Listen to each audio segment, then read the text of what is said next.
what happened when just Messi left? Did they really put their guards down? You can see that some police in the middle are running and they're trying to control, but the situation has just gone out of control.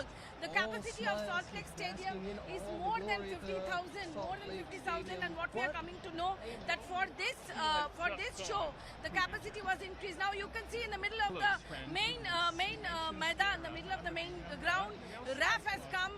Special forces have come. All the special forces of RAF, generally they were there on standby somewhere or other, but this happened in fraction of seconds, and that is definitely a big question, obviously, on the how the security was breached and who is responsible for that.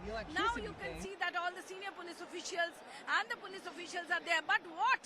When the security breach took place, you can see, look at the condition of the chairs, which has been broken, which has been thrown out.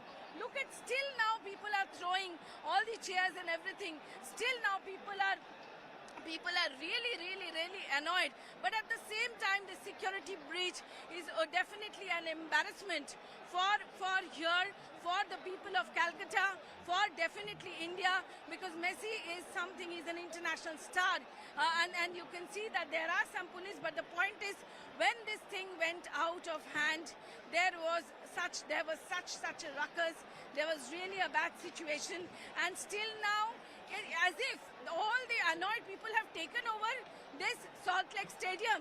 There is, obviously the question will arise on the law and order of this entire place. How did this thing happen? And definitely, people who were with Messi, they should have given him some space for which the fans could have seen it. This is one side. On the other side, I will just try to show that large contingent of police is going, but still the chair throwing is continuing, and that is what is concerning.